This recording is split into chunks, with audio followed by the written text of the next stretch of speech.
said that the first step was there was like and they would have to do would be her and an escort. The courtroom buzzed with tension. Reporters, spectators, and lawyers held their breath as Janice Combs, Diddy's mother, took the stand. Long known as his fiercest protector, she now seemed ready to tear down the empire he built. Her presence alone spoke volumes, decades of loyalty giving way to unsettling truth. The room felt frozen, every eye locked on her. What she was about to reveal would shatter Diddy's carefully crafted image, pulling back the curtain on rumors that had swirled. For years, the silence wasn't just deafening, it was history in the making. Now, step 2, she alleges, is that's when all the baby oil comes out. Diddy sat frozen, jaw clenched, gripping the defense table. Cameras once swarmed the courthouse, but no lens matched today's pressure. As Janice adjusted the mic, her son's glare burned into her. This wasn't family drama. This was legacy crushing. Betrayal. Her first words hit harder than any cross-exam. He's made a lot of enemies. Gasps filled the room. She recalled chilling confessions, Diddy viewing people as expendable. Gone was the smiling mogul. In his place, a ruthless empire builder exposed. Janice's calm but cutting words sliced through the air, dismantling the image he'd spent decades creating. She says that, it was very well choreographed. Like, it was almost, when she was describing it, I was like, it sounds like he was shooting a music video. Executive producing. No, for real. Then came a revelation that sent shockwaves, Diddy's rumored blackmail archive. Janice admitted disbelief until she saw the seized materials herself. I couldn't stay silent anymore, she confessed. Could this be why she finally broke? Loyalty?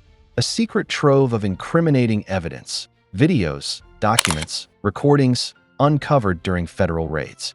The courtroom buzzed with questions. What else lay hidden? How deep did Diddy's control go?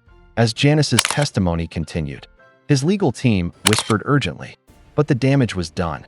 The empire's darkest secrets were now impossible to ignore.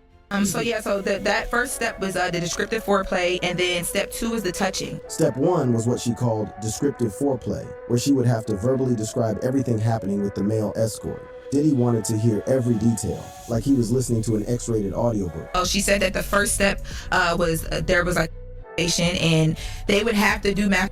Would be her and an escort, and she would have to talk out loud and describe what she was seeing. The most chilling turn came next, Diddy's infamous freak-off parties. Once dismissed as industry gossip, Janice now confirmed disturbing truths. She recalled disoriented women, guarded rooms, and things she wished she hadn't seen. I wanted to believe he wasn't doing anything wrong, she admitted. The room turned ice cold. Had she long suspected the truth? Was her testimony for justice or self-preservation? Her resolve sharpened with each word. Too many coincidences. Too many victims. The cracks in Diddy's empire were spreading fast, and the courtroom couldn't ignore it any longer. She said that they would oil up so much. That was like a big thing for Puff, allegedly. Like, you had to be oiled, that every 5 minutes they were like just re-oiling because he wants you to look like a shiny suit. Yeah, because it glistens, and I guess it's the sexiness of baby oil. When questioned about the federal raids, Janice's carefully chosen words spoke volumes. Though cautious, she didn't deny the seized evidence. Thousands of items, videos, documents, damning proof. The courtroom gasped at the scale. Once mere, whispers of trophies hidden behind closed doors now loudly echoed in court. How much power had Diddy wielded through fear and control? What other truths remained buried? Janice's testimony had cracked the facade, leaving everyone wondering. What horrors might still lie in the shadows of this unraveling empire? She just was doing it because she was so in love, and she said she didn't want him to go and do it with anybody else. Now, step 4 was the actual intercourse, where they would engage in, Attention turned to Diddy's notorious parties, long-rumored spectacles of excess. But Janice revealed their true purpose: control. There were rooms no one entered without his permission, she said, and women who didn't want to be there. Her words froze the room. This wasn't indulgence, it was manipulation. With each revelation, Diddy's image darkened. Yet questions lingered. How much had Janice known? Why speak now? Her once unwavering loyalty seemed to shift. With the collapsing empire, the portrait of Diddy painted in court was far more sinister than the world had ever seen.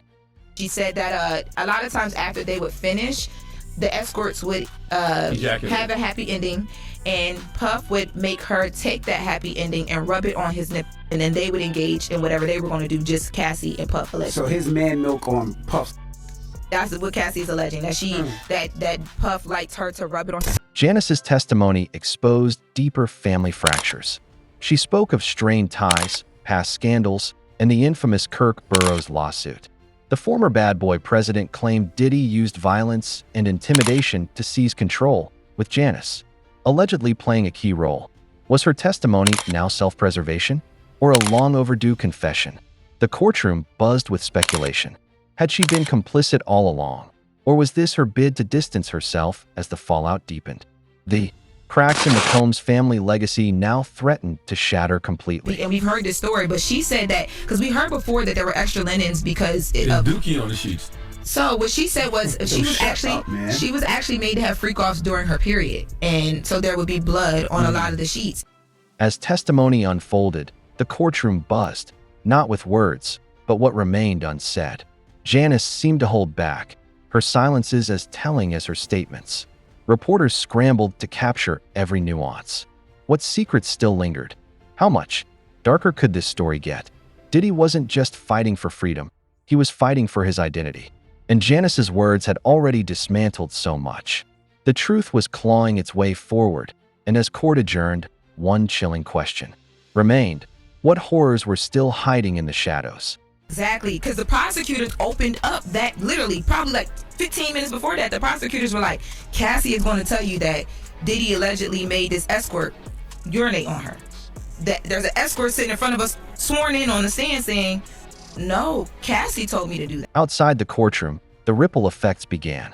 If Diddy's own mother could dismantle his empire, what about the rest of the family? Complicit? Enablers? Or worse, participants in a grander scheme? Kirk Burroughs' lawsuit resurfaced. He'd claimed Diddy forced him out with violence, Janice allegedly orchestrating the takeover. The matriarch celebrated on red carpets now stood accused of ruthless maneuvering. The question hung heavy. Was Janice protecting Diddy all these years, or herself? And what did this mean for the entire Combs dynasty? He said one time he couldn't get hard anymore because he went to Cassie's house. They got comfortable with him. He came to Cassie's house.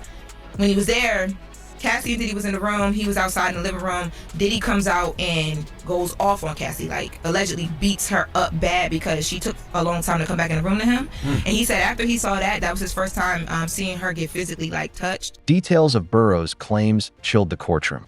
He alleged Diddy forced him, under duress, to sign away shares, which were then transferred to Janice. On paper, she wasn't there, but Burroughs insisted she masterminded the scheme. Beyond money, his career was destroyed, leaving him homeless at one point. Was Janice's testimony genuine, or a calculated move to save herself? Then came darker news. Victim 3, a key witness, had vanished. Had fear driven her underground? Or was something far more sinister at play? The mystery only deepened. It was awkward for me to watch them have to listen to all of this. After he started, the male escort started getting into a lot of the and stuff. Victim 3's disappearance fueled ominous speculation. Sources whispered of a broader pattern. Missing witnesses, silenced voices. Former employees spoke of NDAs signed under duress, veiled threats, careers ruined. One ex-bodyguard claimed Diddy's team enforced loyalty. Those who resisted were removed. Did Victim 3 fall victim to this shadowy system? Meanwhile, federal raids had uncovered mountains of sealed evidence, rumored to implicate powerful figures beyond Diddy. Could her testimony have connected the dots? The courtroom tension rose. Just how far did this dark network reach?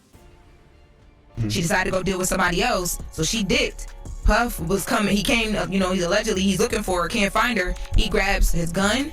Two of his staff members, one of the staff members said that she did not want to go, and allegedly she was forced to go. So they labeled that kidnapping. And they went to this man's house looking for Cassie. In this rage, Cassie wasn't there, and it was like online sleuths saw a pattern: lawsuits vanishing, settlements under murky terms, witnesses silenced. In one case, an accuser recanted after a secret payout. Was this now happening with Victim 3? And what about Diddy's rumored blackmail archive? Videos, photos, documents used to silence threats? Could this be why victim 3 disappeared? The thought sent shivers through the courtroom. The real fear: how many others stayed quiet, knowing too well the risks of speaking out? With each passing day, the scandal's darkness deepened. All they did was own up to everything. They're like, look, he was angry. He can't control his anger. He, might have abused drugs and been a horrible boyfriend. Y'all gonna hear text messages and audios that make him sound like a horrible person, and that he may have been. All of the most horrible things you could think about him when it comes to how he dealt with the women in his life, he's owning up to it. Internet sleuths uncovered disturbing patterns. Cases settled quietly, accusers withdrawing under strange terms.